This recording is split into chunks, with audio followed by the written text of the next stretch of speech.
వేములవాడ మున్నూరు కాపు నిత్యన్న సత్రం 11వ వార్షికోత్సవ వేడుకలు ఆదివారం నిర్వహిస్తున్నట్లు సత్రం చైర్మన్ డాక్టర్ కొండదేవయ్య తెలిపారు. శనివారం ఆయన మాట్లాడుతూ గత 10 సంవత్సరాలుగా సత్రం ద్వారా సేవ చేస్తూ రాజన్న భక్తులకు చేరువయ్యామని అన్నారు. సత్రం 11వ వార్షికోత్సవానికి ప్రభుత్వ విప్ ఆది శ్రీనివాస్ తో పాటు ప్రజా ప్రతినిధులు, మాజీ ప్రజా ప్రతినిధులు, సత్ర భవన నిర్మాణదాతలు, అన్నదాతలు హాజరవుతున్నారని, ఈ కార్యక్రమానికి అధిక సంఖ్యలో కుల బాంధవులు హాజరు కావాలని ఆయన కోరారు. ఈ కార్యక్రమంలో సత్రం డైరెక్టర్లు కూరగాయల కొమరయ్య, చిలక రమేష్ తదితరులు ఉన్నారు. 2014లో మనము చిరంజీవి గారి చేతుల మీదుగా అప్పుడు టూరిజం మినిస్టర్ ఉన్నారు, ఇప్పుడు పద్మవిభూషణ్ అవార్డు గ్రహీత మరి సినిమా యాక్టర్, మరి వారి చేతుల మీదుగా మనం అప్పుడు ఎంతో ఘనంగా సుమారు 25,000 మందితోని మనం ఈ సత్రము భవనం ప్రారంభోత్సవం చేస్తున్నాము. మరి దాని తర్వాత కూడా చిన్నజీఆర్ స్వామి చేతుల మీద కూడా అన్నదాన కార్యక్రమం చేసుకున్నాము.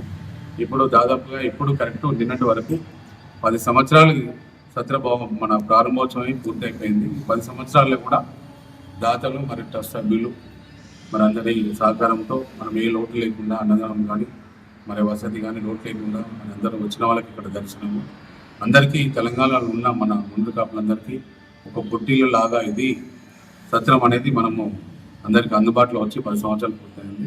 మరి రేపు మనకు ఫిబ్రవరి 4 తారీఖు ఆదివారం నా 10 సంవత్సరాలు పూర్తయి 11వ సంవత్సరంలో ఈరోజు అడుగుపెట్టడం జరిగింది.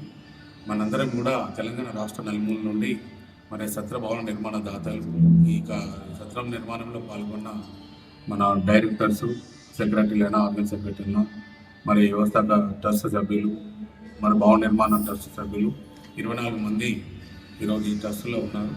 మరి ప్రతి ఒక్కరికి కూడా నేను ఈ 10 సంవత్సరాలు నాతో పాటుగా కష్టపడి నాకు తోడు నీడగా నిలిచిన మరి ట్రస్ట్ సభ్యులకు, డైరెక్టర్స్కు ప్రతి ఒక్కరు కూడా నేను హృదయపూర్వకంగా కృతజ్ఞతలు తెలియజేస్తున్నాను. మరి సత్ర భవన నిర్మాణంలో కూడా ప్రతి ఒక్కరు కూడా పాల్గొని ఎవరు అడిగినా ఇది కాదనకుండా దాతలందరూ ఈ నిర్మాణం కొరకు సహకరించిన అందరికి కూడా నేను ఈ 10 సంవత్సరాలు పూర్తయిపోయింది. మరి 11 సంవత్సరాలు వచ్చినాము. మీరందరూ కూడా నేను ప్రత్యేకంగా కృతజ్ఞతలు తెలియజేస్తున్నాను. మరి రేపు జరిగే కార్యక్రమాన్ని మనందరం కూడా పాల్గొని దీనికి మరి ముఖ్య అతిథులుగా మన ఏదైతే వేములవాడ శాసనసభ్యులు ఆది శ్రీనివాస్ గారు, ప్రభుత్వ వైపు మరి మన ఎంపీలు, మన గౌరవాధ్యక్షులు వజ్రరాజు గారు, మరి మాజీ మంత్రి వర్యులు తొమ్మిది కమలాకర్ గారు, మరి ఇంకా జోగు రామన్న గారు, వి హనుమంతరావు గారు, ప్రతి ఒక్క ఎమ్మెల్యేలు, నా ప్రజెంట్ ఎమ్మెల్యేలు కానీ మాది ప్రజాప్రతినిధులు, ఎమ్మెల్సీలు, కార్పొరేషన్ చైర్మన్లు, చైర్మన్లు వాళ్ళందరినీ కూడా మనం ఆహ్వానించినాము. తప్పకుండా మనందరం కూడా ప్రతి ఒక్క 33 జిల్లాల కమిటీ అధ్యక్షులు, కమిటీ సభ్యులు అందరినీ కూడా ఆహ్వానం పలికినాము. ఈ కార్యక్రమానికి అందరికి వస్తున్నారు కాబట్టి మరి మీరు ఎవరైనా కానీ మరి అందరూ కూడా వచ్చి హాజరైన దర్శనం చేసుకుని ఈ 11వ వార్షికోత్సవ కార్యక్రమాన్ని విజయవంతం చేయాలని కోరుకుంటున్నాను. జై మున్నూరు కాపు, జై జై మున్నూరు కాపు.